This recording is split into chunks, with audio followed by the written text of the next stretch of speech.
Lake Okanagan in British Columbia, Canada. Pure and natural, and the source of some of the world's premier aquarium fish nutrition in the form of Mysis shrimp, which the Canadian Ministry of Environment introduced to the lake in 1966. The goal was to enhance the kokanee salmon fishery by providing a new food source. But the salmon didn't eat them, and now the Mysis shrimp occur in unnaturally large numbers. Since the 60s, we've since found out that Mysis actually compete with kokanee for their preferred food source, which is the zooplankton. And we're currently using the Mysis fishery as a tool for kokanee recovery.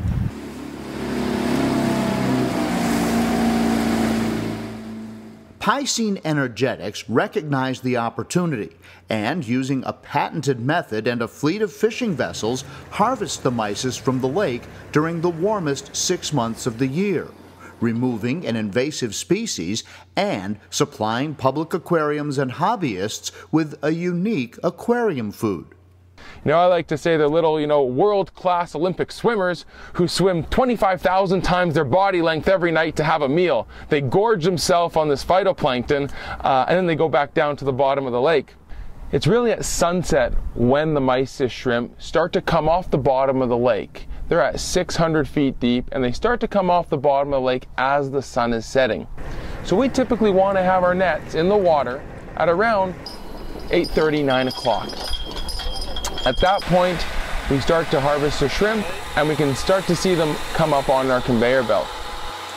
Each fishing boat tows a catch boat about 100 feet behind. Between them is a long tube attached to a net. The net funnels the shrimp into the tube, which opens in the bow of the catch boat. As the shrimp emerge into the catch boat, a conveyor belt carries them, still alive, to plastic bins.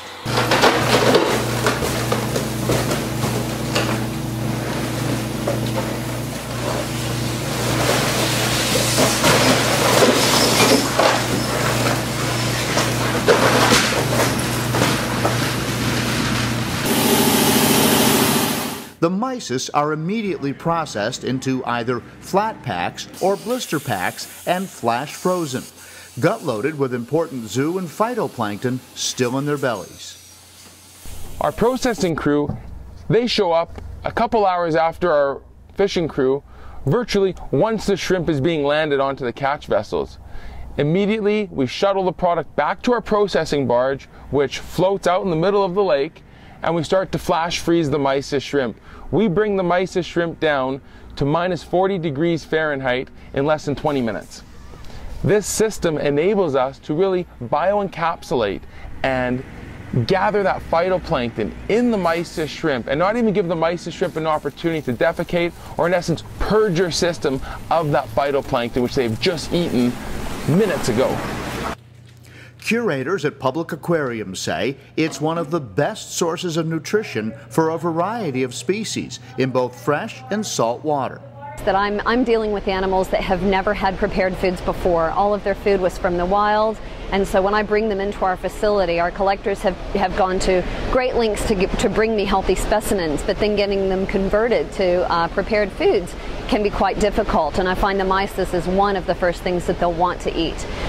So with the Mysis, even if it's an animal that wouldn't normally eat them, like a harlequin tuskfish, they usually eat lots of meaty foods. They'll slurp it up like popcorn. They absolutely adore it. Well, one of the attractive qualities of the PE Mysis is that it tends to have a palatable taste, and also has an natural attractant to it because of the oils on the product, and that helps to elicit that feeding response in fish.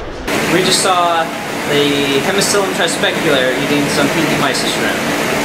Why is it so important to be able to get that fish to feed, and how difficult is that typically? They accept a wide variety of food, but they really seem to enjoy the PE Mysis. These three that we have here are the only three at a public facility in North America.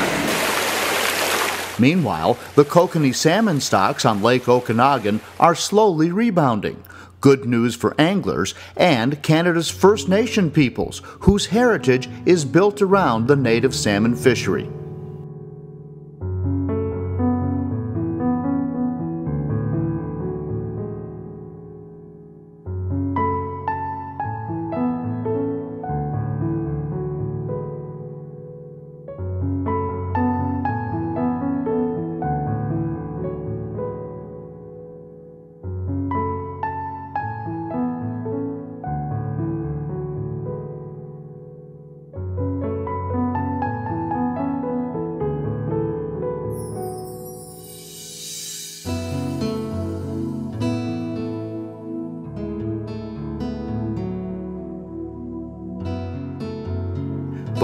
Aquarists need not worry. Mysis shrimp populations suggest a strong supply for decades to come.